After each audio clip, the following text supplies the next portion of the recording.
Come on in, grab a seat.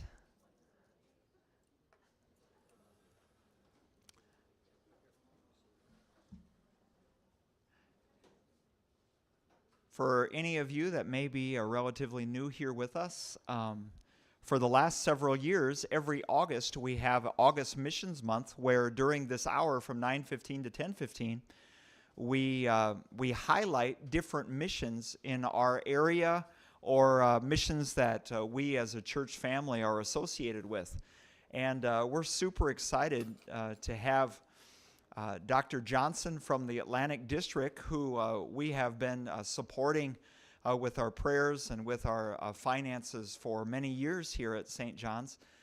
We thank him that he made the long trip this morning to come and be with us so early on this Sunday morning. So can we just have a word of prayer, and then we'll invite Dr. Johnson to come up. Heavenly Father, we thank you for this morning, for this beautiful day. We thank you for your Son, Jesus Christ, and how he has washed away our sins and has prepared us for life eternal with you. Lord, until we get home to you, we want to be useful tools in your hands to share the good news of Jesus Christ, your Son, with this world that so desperately needs it, that we would bring many others with us when we leave this earth. And so we ask your blessing upon Dr. Johnson here this morning. We ask that you would fill him with your Holy Spirit, that you might speak to him and through him to us, and that we might get even more excited about the good things that you're doing and want to do through your people to reach the world for Christ. In his name we pray. Amen. We welcome Dr. Johnson. Thank you, Pastor. So that the whole morning isn't simply about talking about missions in the Minnesota South. If you have access to a Bible, you don't need one, but I'm going to start us off in the book of Acts, chapter 1. And if you remember what's going on in the book of Acts, that Luke wrote the book of Acts. This is the Gospel of Luke, the rest of the story. This is him kind of catching us up on what happened next, what happened with the church. And in Acts chapter 1, we're going to start in verse 6. Then they, which is the disciples, it says they gathered around him, they gathered around Jesus, and they asked him, Lord, are you at this time going to restore the kingdom to Israel? So what were they really asking? What were they looking for? They said, okay, Lord, you won, you rose, now we get the kingdom, right? Yep, that's what they were really looking for. And Jesus said to them, it's not for you to know the times or the dates the Father has set by his own authority, but even if you don't know the times and the dates that are set by the Father's authority, he said, you will receive power when the Holy Spirit comes on you. That word power there is the same word from which we derive the English word dynamite. That's the kind of power, the dynamos. You will receive power when the Holy Spirit comes on you, and you will be my witnesses in Jerusalem and in Judea and Samaria and to the ends of the earth. Now, this is going to be real quick, but for many years when I read that, this is how I understood those words of Jesus. You're going to be my witnesses in Jerusalem, and then out into Judea, and out into Samaria, and out to the ends of the earth, like throwing a rock into a pond and watching the rings go out. And then I talked with a man who had spent a great deal of his life in missions, working outside of the United States. And Dr. B and I were having that conversation. He said, Phil, I'd like to invite you to think of this differently. He said, rather than thinking of it only geographically moving outwards, I'd also ask you to think in terms of culturally. Jerusalem was a place where the disciples were geographically near and also culturally near to the people. They knew each other and they understood, and they all the jokes made sense, okay? So geographically near, culturally near. Judea, you start to move out a little ways from Jerusalem, but there's still a lot of cultural understanding. They would have been recognized. So you have cultural closeness, maybe geographic, a little bit distant. They may not be from the city, they might be from the country. Okay? Then you start to move out into Samaria. And Samaria is not that far from just out there. It's just outside of Judea. But what was the big movement moving into Samaria? What was it about the Samaritans? Do you remember? They weren't accepted by the Jews. Yeah, Jews and Samaritans generally didn't hang out together. The Samaritans were those people. That makes sense? It was those people. They weren't geographically all that distant. They were geographically reasonably near, but they were culturally different. They were culturally distant. So do you see these rings moving differently? We move from geographic nearness and cultural nearness to maybe cultural nearness but geographic distance to a little bit of geographic distance, but mostly culturally distant. They didn't know one another. They didn't want to know one another. And then you move out to the ends of the earth where there's both great geographic distance and cultural distance, cultural differences. So why is that important for us to understand before we get into some of this? Well, I mentioned in the invitation in the first service this morning, that we live in a very culturally diverse state. In fact, it's not just the Twin Cities. I only had a little bit of time up there. I didn't want to get into this, but do you realize that Austin, Minnesota has almost 100 different African nations represented in the city? May I? Yep, sure. Okay. I belong to the Women in Mission. Yep. WML. And we get this newsletter. In there was 110 million refugees that are scattered around. And one of them was the Jonathan House. Where is that located? I don't. You know what? I don't know. I don't know where the Jonathan House is physically located. We are supposed to have a number of refugees here in Minnesota that we are to be served. Supporting. To support, to help, to, for them to get speak the language, get a job, care for their family and contribute back to the community. Mm-hmm. Yeah, I know it's in the Twin City area, but I don't know where it's physically located. But if you go, like for example, if you go to, why would there be so many different, and that's just the African nations. Why would there be so many different nations represented in Austin, Minnesota? Because they're picking them up from all over and they're being sent here because they have nowhere else to go. But why Austin? Yeah, one word, Hormel. And do you know why they're settled there? Because Hormel pours a lot of money into welcoming new residents to Austin, Minnesota. They recognize the value that they bring, and they want them to feel comfortable there. They put a lot of money into that, and a couple of our churches down there were on the verge of closing. Our little church of Holy Cross in Austin and our church in Brownsdale, which is just a few miles north, were both kind of on the edge. In fact, when I went and met with the church in Brownsdale, it was just a great conversation. One of the men there said, our school closed. They turned our school into they consolidated schools down here, so our grade school in Brownsdale closed. So they've gone ahead and turned it. We think they're going to turn it into a nursing facility. He said, and our grocery store closed.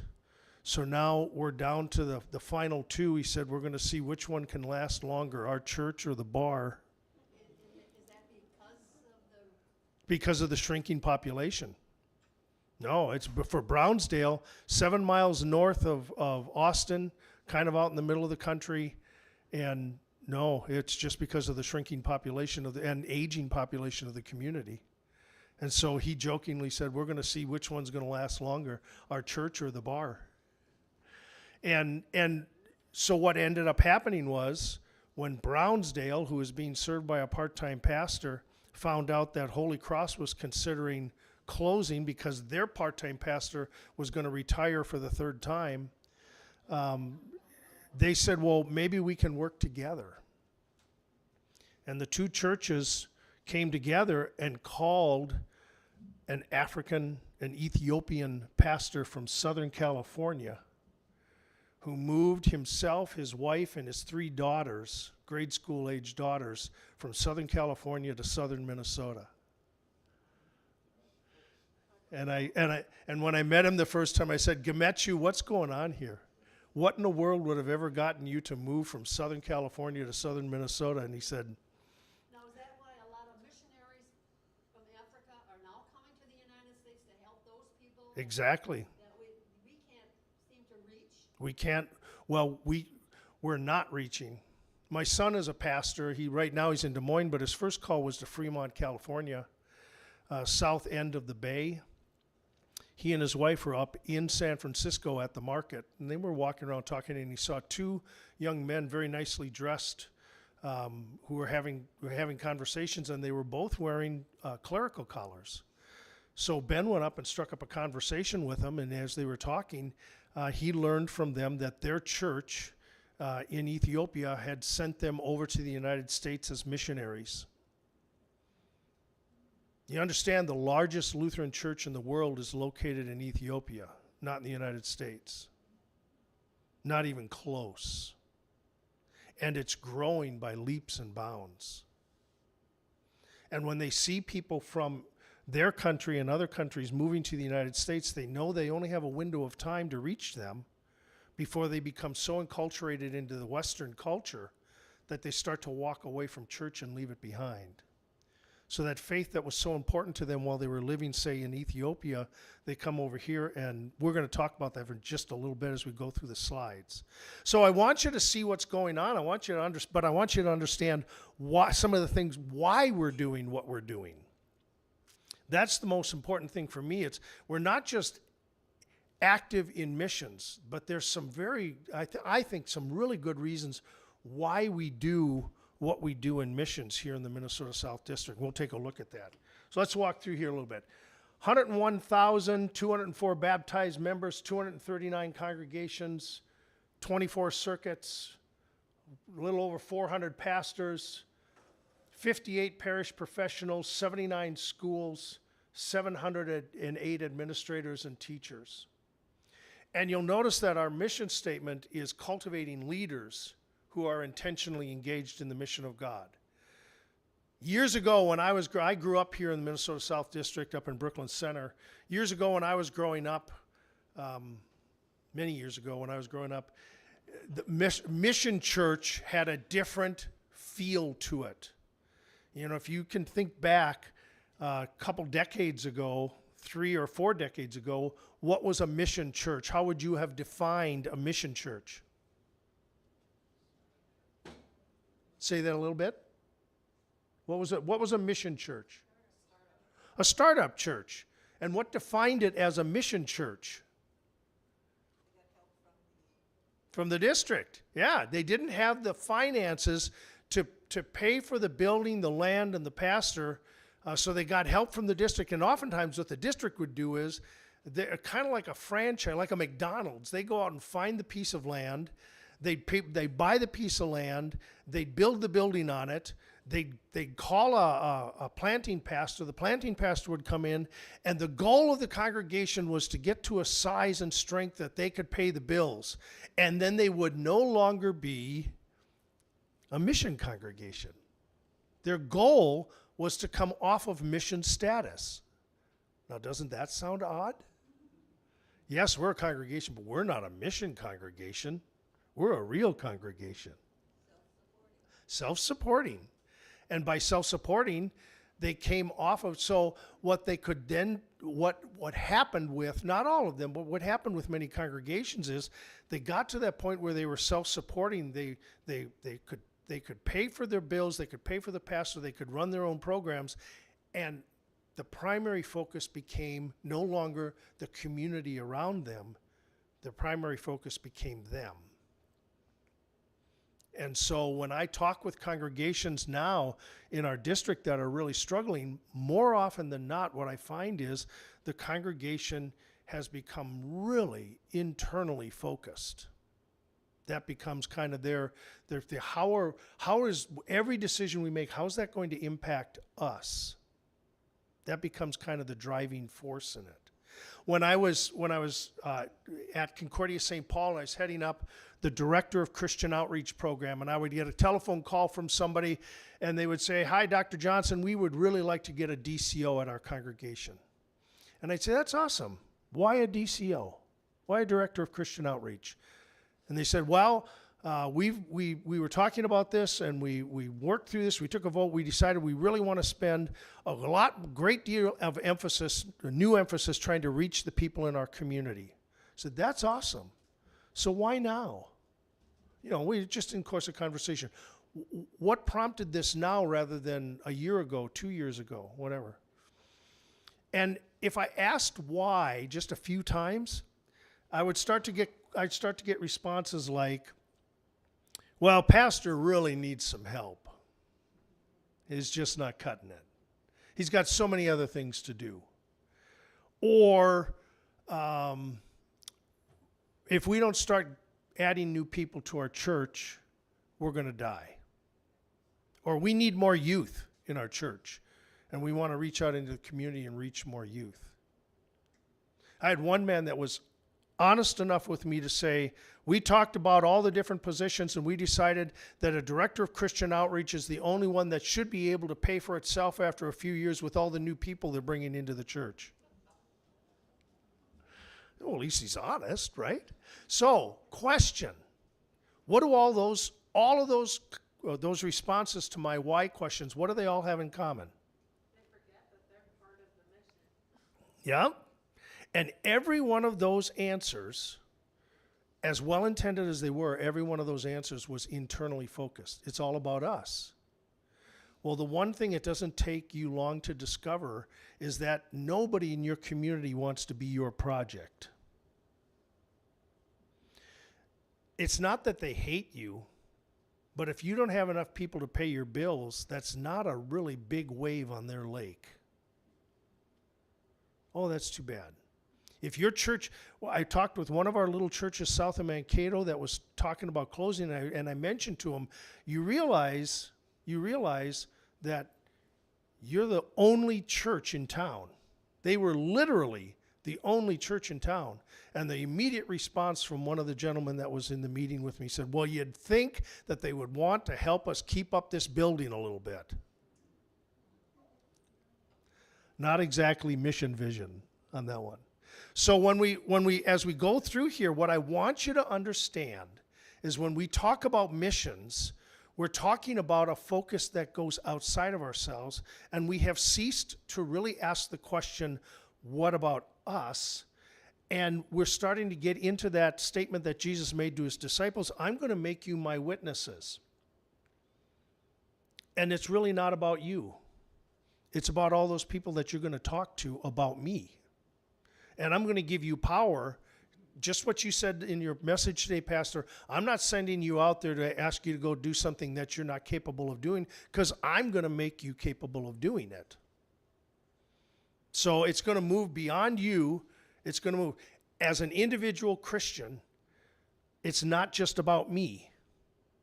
He's placed me here, again, as you said in your sermon, he's placed me here to be of service. I gather together with other Christians because walking together, we can do more together. And in our Lutheran Church Missouri Synod, this is getting deep, but if you get into the handbook of our church, that means the Constitution and all the bylaws, it's pretty thick.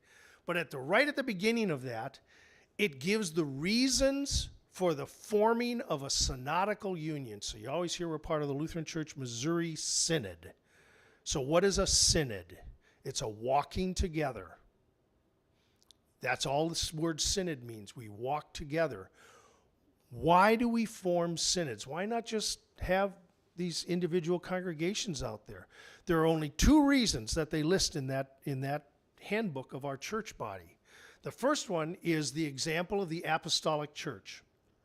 And then they give you a whole string of Bible verses, and you go back and look them up, and you see how churches would join together. That's number one, the example of the apostolic church.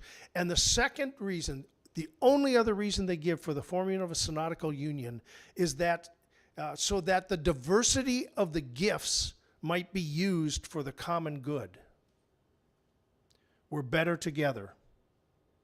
God has given his church everything it needs to do exactly what he's asked it to do. So what I want you to see in the pictures today isn't just programs. I want you to see the people. And as we go through here and we talk about these things a little bit, I want you to understand they're able to do what they do because we walk together as a church body. We recognize the fact that our gifts are multiplied when they're put together rather than when they're separated from one another. Does that make sense? Okay, so that's a snapshot. So this year or this trimester, since our last convention, kind of our focus area has been go first in ministry. President Woodford has really been trying to encourage congregations to find ways that they can make that bold step, whether it's in life together, care of souls, collaboration with other churches, outreach ministries. These two are placed down here because they just fall so closely together. The one thing that we have been emphasizing over and over again with churches is, who are you working with? Who's your partner in this? Can we help you find a partner in this? We've grown up, again, I've grown up in this mentality in the church that every church, in fact, the first pastor I served with in Lincoln, Nebraska had this trite little phrase, and he said, Phil, staff members are like spouses. Every church wants their own, and nobody likes to share. And so we've kind of treated it like that. Each church has its own thing. And if that church over there has a really rockin' youth program, well, we got to bring somebody in here that's going to help us find a really rockin' youth program. Or if they've got a really awesome small group ministry, well, and it seems to be working well for them, we've got to develop a small group ministry. And it always has to do with what's going on. How do we compare with those other churches? But it's very much a silo mentality. What we're finding is, especially in the area of all of these areas, but especially in that area of outreach, collaboration, working together has become really a watchword for us. So what we decided to do is, in years past, and I'm going to swing this back so you guys can see too, in years past, we have tried to help send leaders from congregations down to a ministry conference in Phoenix, Arizona, that really focuses on best practices. Have any of you been to best practices for ministry? It is a conference that is absolutely unique within our church body. And it's built around the premise that we're going to bring in people that are going to lead these workshops. We're not going to pay them. We're just going to give them the offer to come in and talk. But we're also, if you go down there for this conference, they're not going to charge you for the conference. In fact, they're going to feed you really well, especially if you like ice cream bars and stuff like that.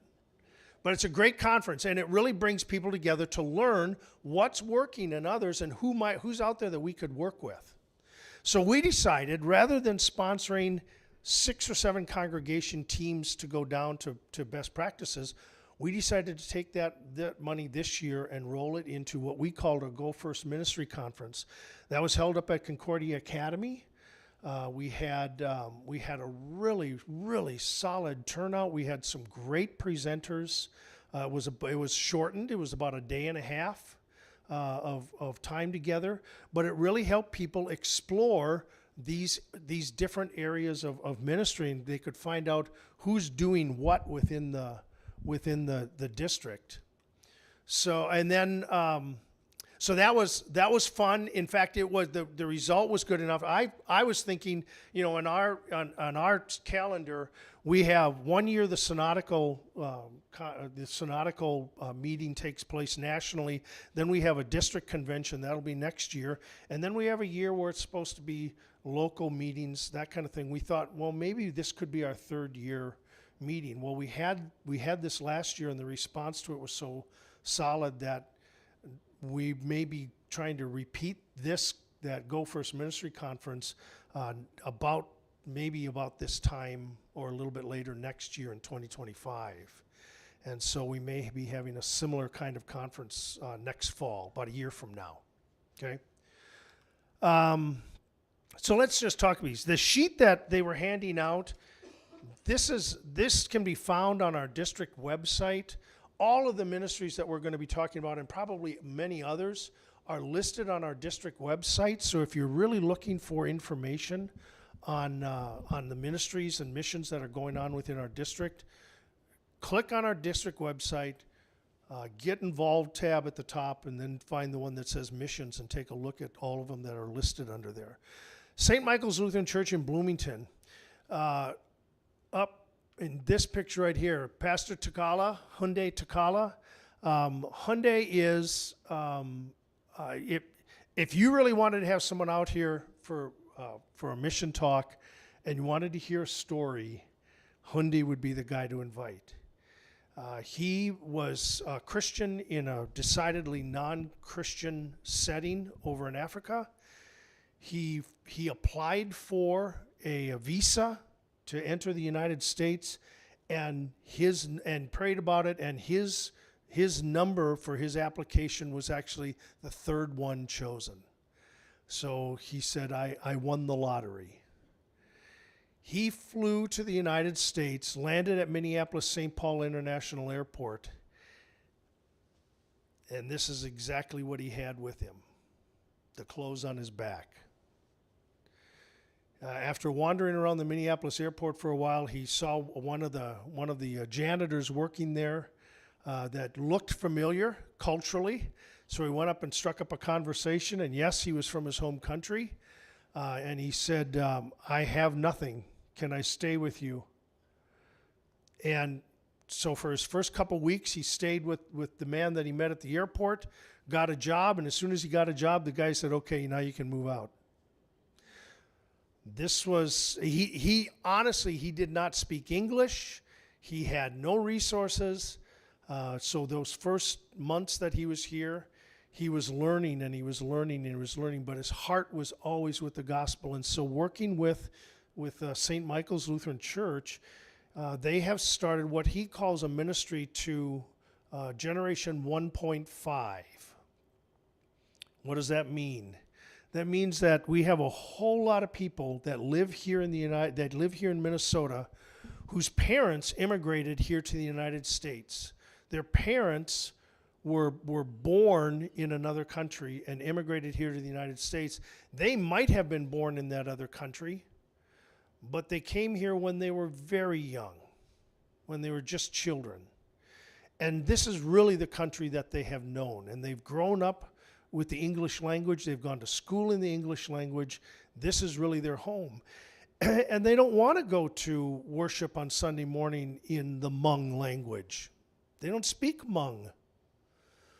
They don't want to go to worship in the morning in the Tagalog language. They don't. That's not their language. They speak English, but that's where their parents' heart is at. It's very similar to the situation that my dad ran into. My dad's family is 100% Finnish. And until he got into kindergarten or first grade, the only language they spoke at home was Finnish.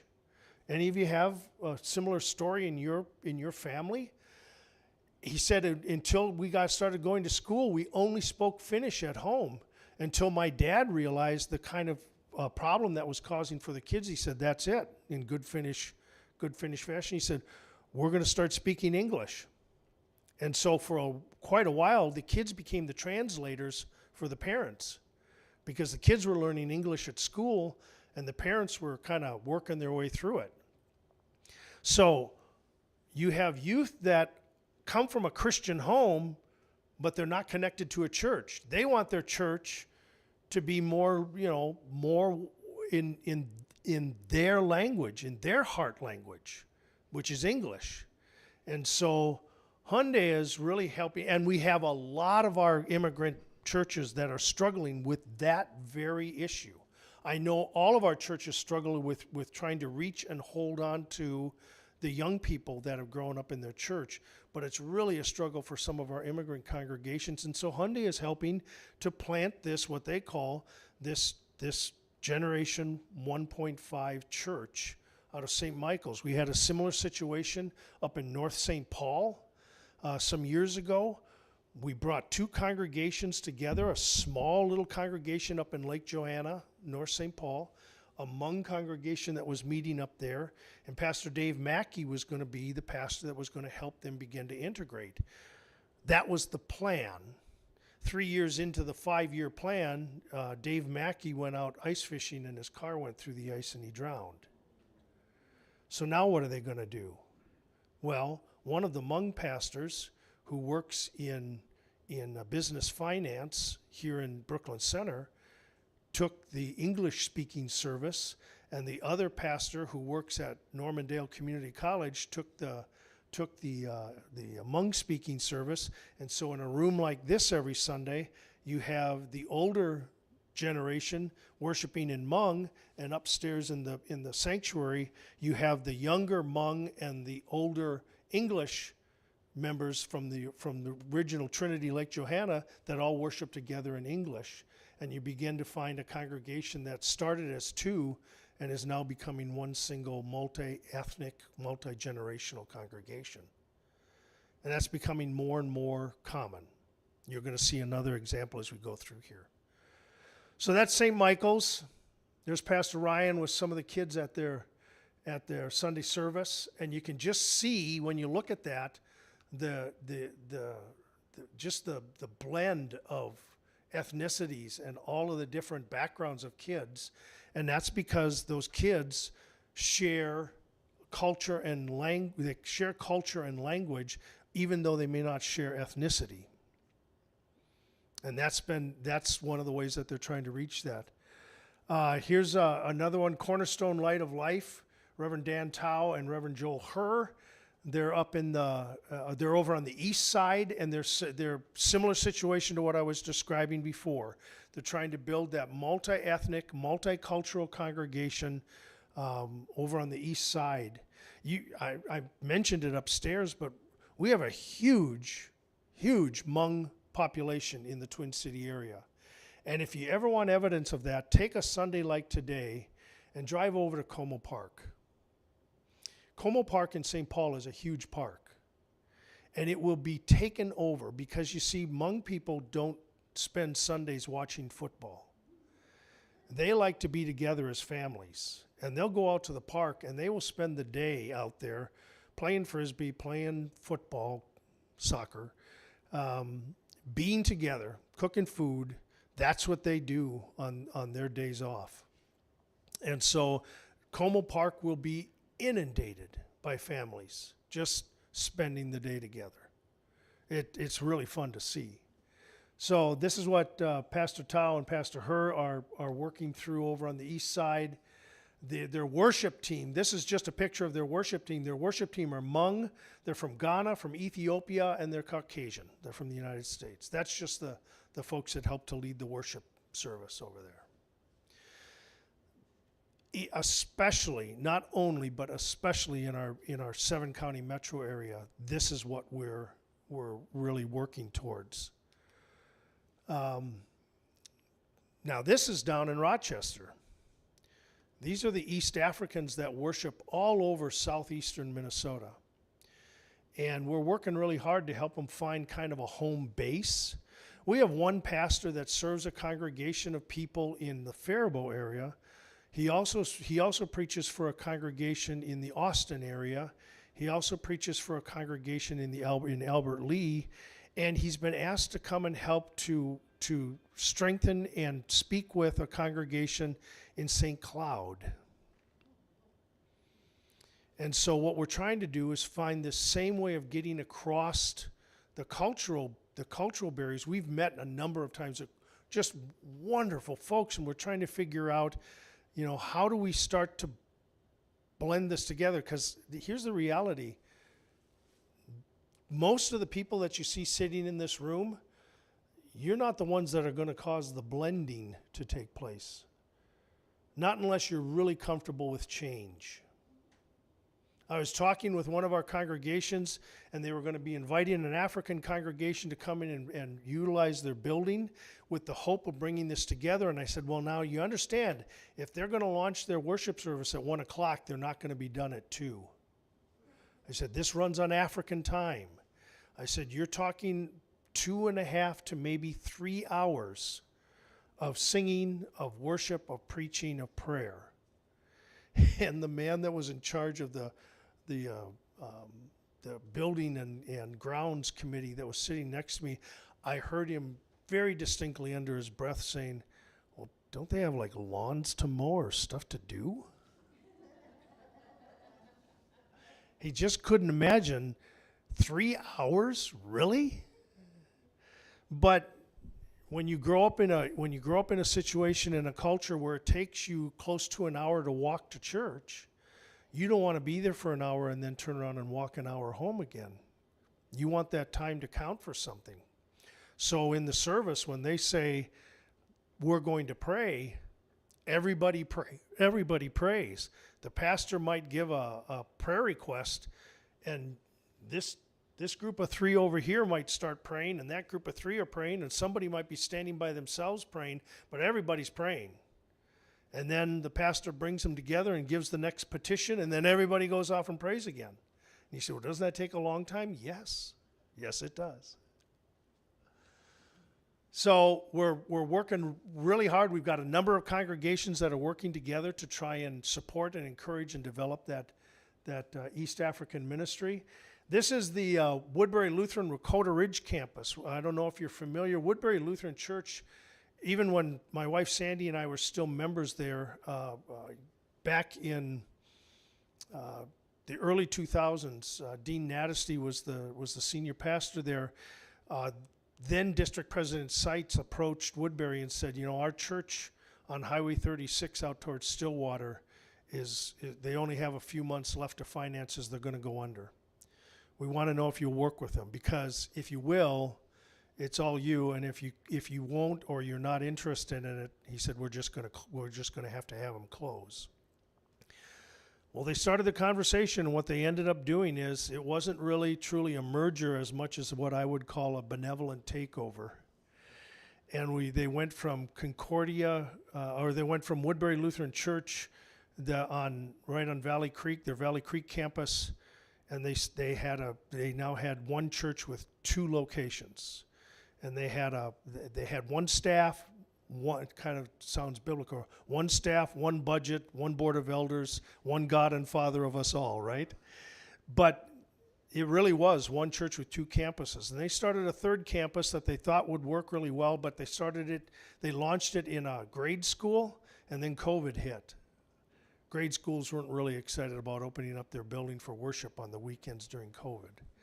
So that one didn't really take, but then Concordia South St. Paul across the river came to Woodbury and said, and I'd been working with Concordia South St. Paul for quite some time, a number of years, and they really sent some of their folks and said, hey, we'd really like to talk about maybe bringing us together, because South St. Paul is right across the Wakota Bridge, right across the river from where Woodbury is located. And they started the conversation, and a couple years ago they launched the Wakota Ridge campus.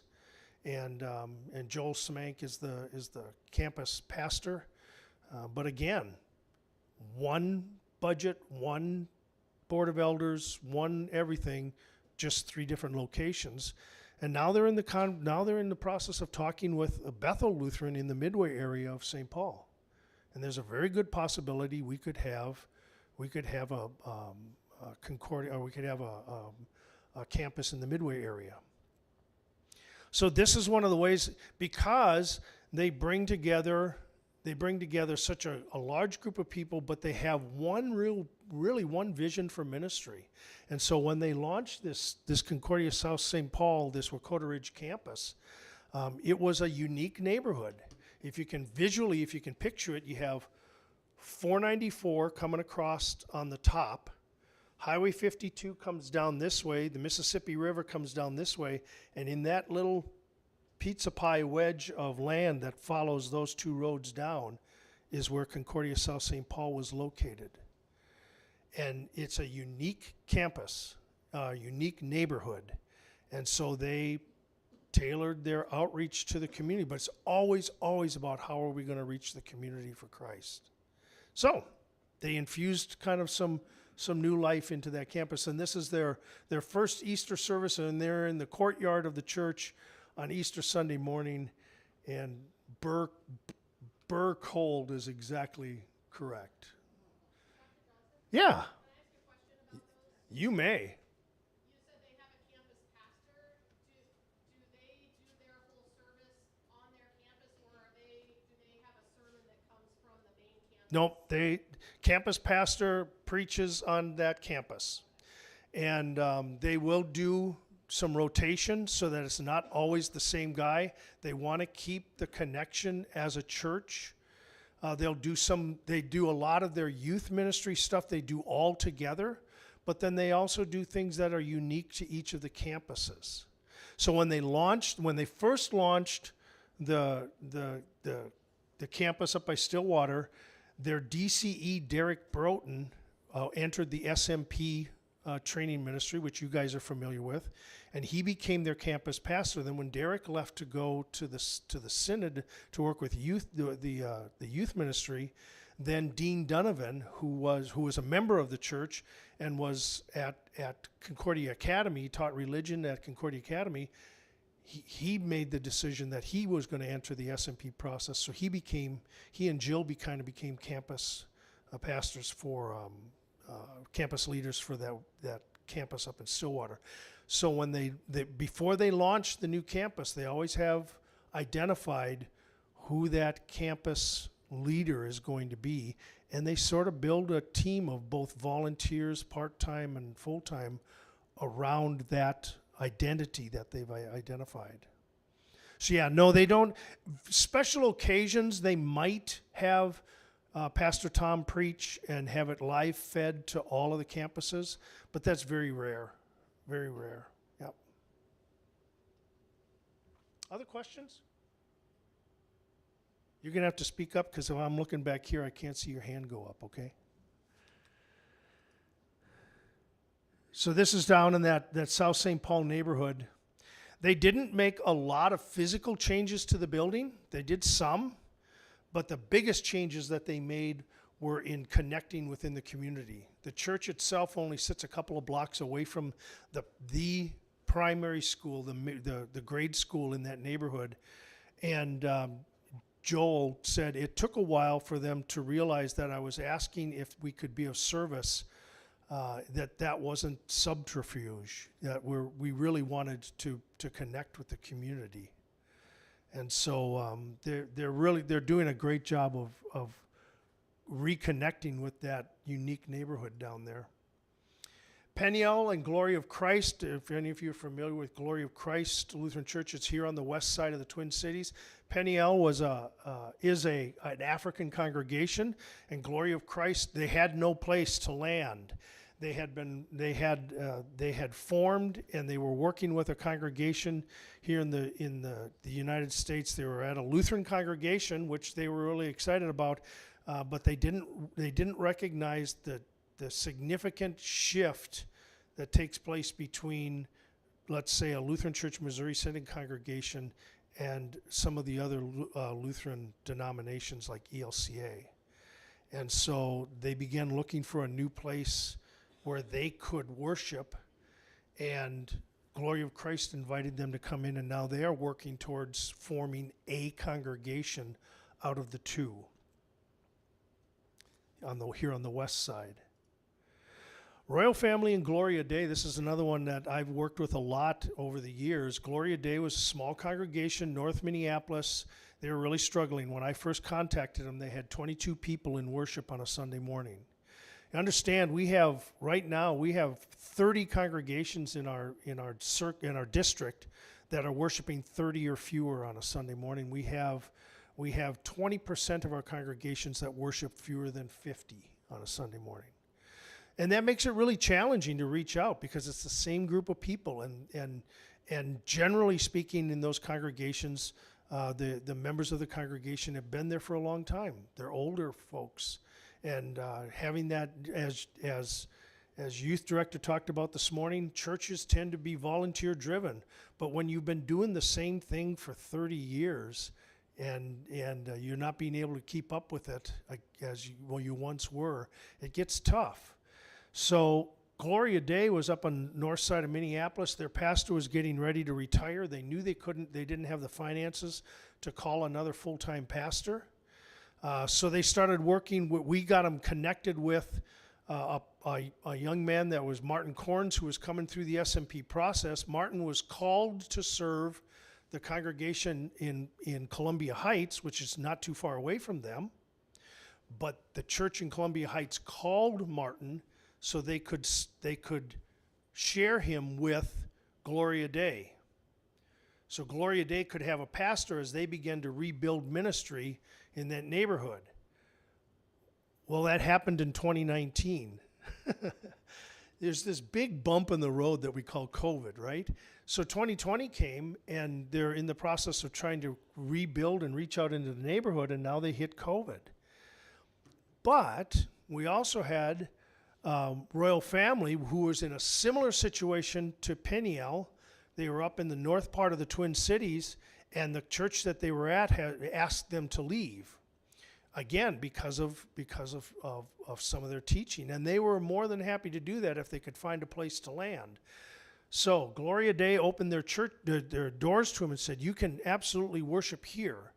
Well, 2.5 years later, Martin Corns finished his SMP training and was called by a congregation in the northeast part of the Twin Cities, which left Gloria Day without a pastor. So they turned to Pastor Cephas and said, would you serve us as our pastor?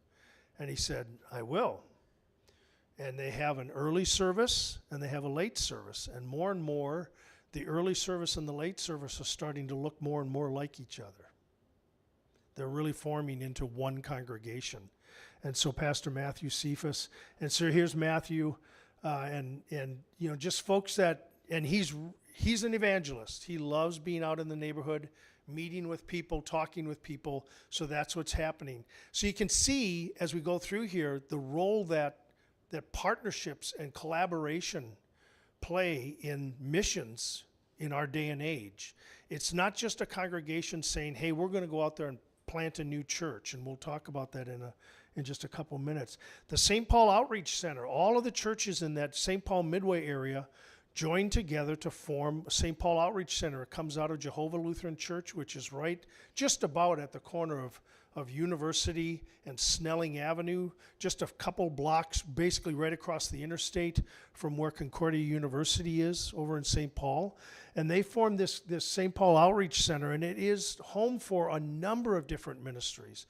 A man that I used to work with at St. Paul is now kind of heads up our work in our district for incarcerated and previously incarcerated men, helping them kind of find their way back out into society again. They have a secondhand store that they run out of here. They do winter coat giveaway. They did a winter coat giveaway, and what a surprise. People that have immigrated here from Africa find that the coat that they had in Africa probably isn't sufficient for Minnesota in the wintertime. And so they'll have winter coat giveaway. They draw volunteers from the congregations in that Midway area. They draw volunteers from the students over at Concordia St. Paul. And it's just a model that we love to point to as something that churches can do, especially if they find ways to do it together. Sometimes doing something like this can be too much for one church, but when a group of churches in an area find ways to work together on it, it can be a real blessing. Pablo, how many of you are familiar with Pablo? Pablo is not Spanish, as you will find if you talk with their leader. Pablo stands for People of the Book Lutheran Outreach. It started in Michigan, and we now have 2 locations of Pablo in our Minnesota South District. One in the southwest corner in Bloomington area, and one down in Rochester. Pablo began originally primarily as an outreach to Muslims, living here in the United States. Tremendous ministry, but it's one that has to sort of fly under the radar. In fact, if you go to their website, you're not going to see pictures of a lot of people that they are currently ministering to on their website, because frankly it places them in danger. If they are Muslim, or they come from a Muslim background and they are seen on a website promoting Christian outreach, that's frowned upon. And we don't often think of it in those terms, but they could be harmed because of that, or at the very least, their place of employment could just very quietly terminate. Okay, here are some of the things, some pictures here. I'm going to give you some other ones here. These are all pictures from Pablo, and they do simple things. It can be, coming up maybe in January, they might have a Super Bowl party. But when they have a Super Bowl party, it's not like our Super Bowl party. They bring football equipment to the Super Bowl party so they can try on the shoulder pads and the helmet. And, it's what is this American football really all about? Because they're no clue. Or they have language classes. Those are very, very effective. And what happens while the parents are learning the English language? Somebody has to be watching their kids. And so they have childcare, and the children are learning English very well. So they have books for them to read. And my wife was a preschool teacher for many years, and so when we moved from east side of St. Paul down to Lonsdale, guess what we brought with us? Any teachers here? Teachers accumulate. We brought a lot of books, children's books. Many of them, not all of them, but many of them have a Christian theme to them. And so we can donate those books to Pablo, and the kids have books that they can read at their grade level, at their age level. And as they work on their reading and they work on their language, they're also learning about Jesus. Pablo does, if you can think of the whole span, what does, for example, with when I talked about the pastor that came over at the beginning of this, when somebody lands in if you can picture landing in another country where you're not familiar with the language, what would you need in order to get anchored in that? You don't have the choice of going home again. You are home. So you have to start learning the language, and you have to start learning the culture, and you have to learn the apartment towers across the highway from Concordia St. Paul. When those were built, they were built to be, if you will, almost transitional housing for new immigrants to the United States. Well, they were getting a lot of calls to the fire department, because as they introduced these people to their new place of living, they pointed to the stove in the kitchen and said, "Here's where you cook your meals." So that's where they started their fire. Because I do all my cooking over an open fire. Got a lot of calls to the fire department. How do I apply for a job? How do I get my kid to the doctor? How do I move about the city? How do I learn to read the signs? All of those things and so much more fall into that realm of helping them to land safely, and that's part of what Pablo does. And in doing that, they have the laser point focus of wanting to introduce people to the Savior Jesus. And so this man right here and his wife, and so they're teaching them how to bake cookies, and then the new immigrants. You'll notice he sent us the slides. You notice the faces are blocked out. That's on purpose. But then they turn around and they teach us how to bake and how to make things, and that's how it happens. So that's Pablo. Started as a partnership with St. Michael's, starting an English class for Ecuadorian immigrants. Great opportunity to speak to over 70 adults. He introduced himself as a Christian minister who wanted to help them learn English to facilitate their communication with the community around them. So that was one of their first classes that Pablo held at St. Michael's, 70 people. And what did they use to help them learn the English language? The Bible. That's one of the mission grants. You bet. And Pablo, Bloomington, Pablo down in Rochester, both doing tremendous work. He'd be another speaker that you could bring in here and likely not get done in an hour like me. Saviors. So this is from St. John's and Holy Cross of Austin. Remember I talked about them, St. John's Brownsdale, Holy Cross of Austin.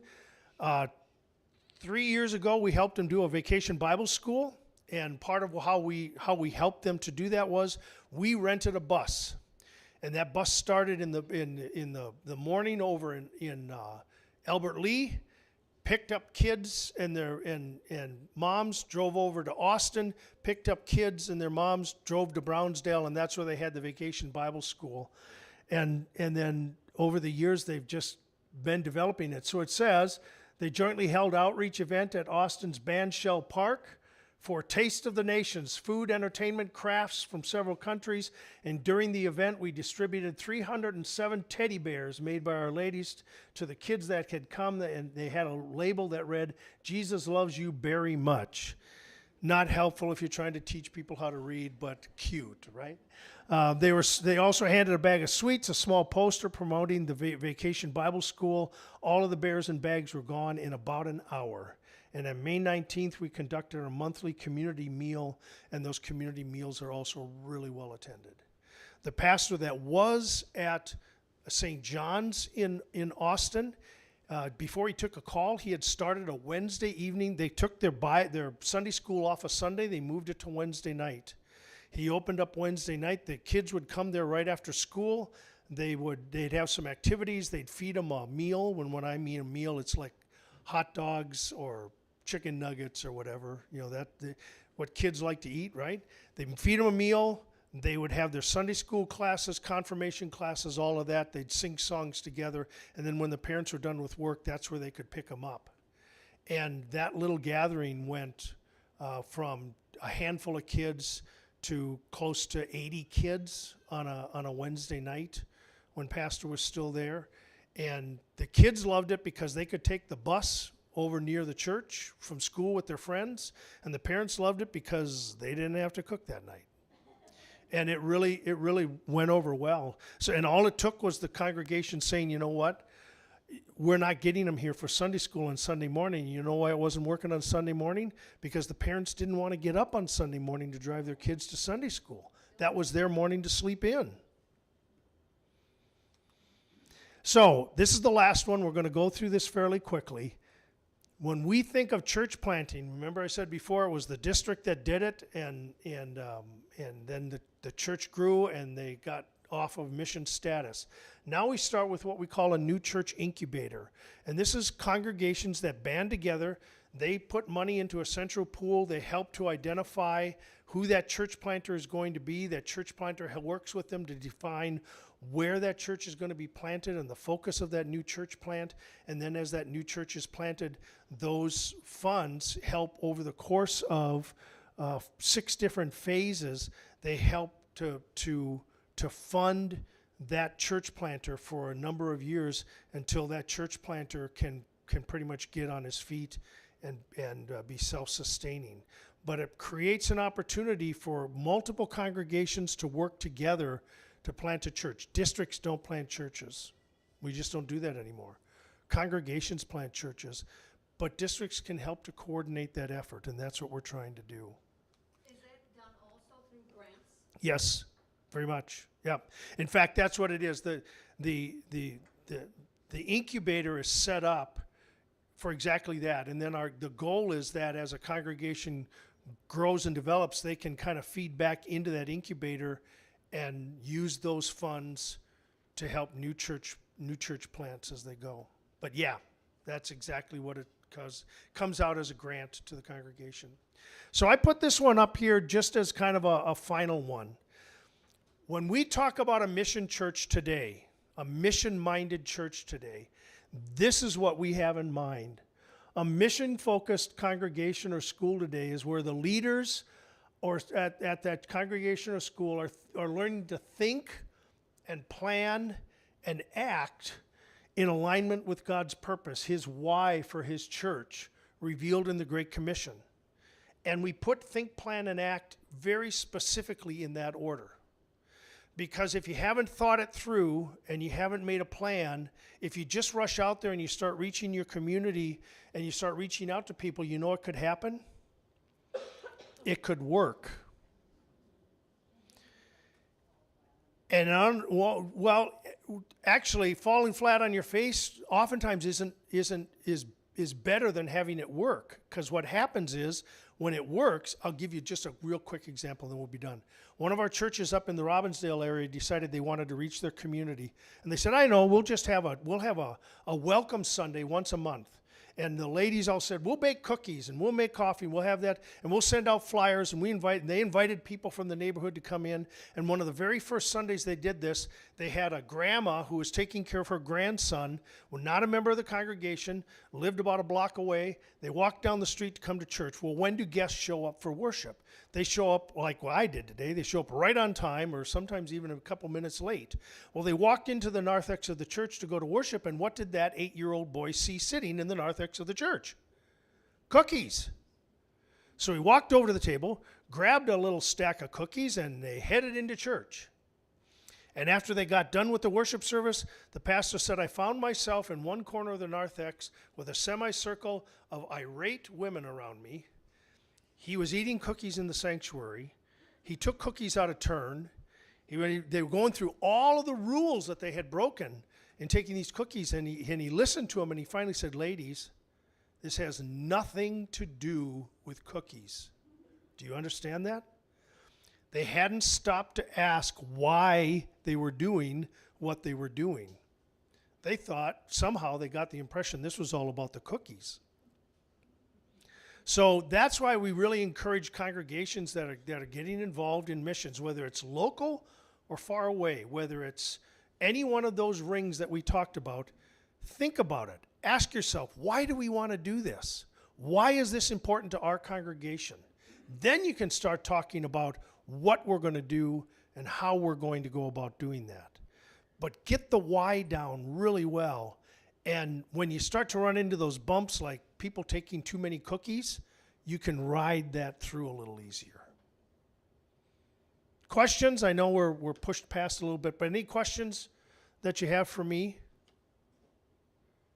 Hey, thanks for your patience this morning. This was fun. I really appreciate being invited down.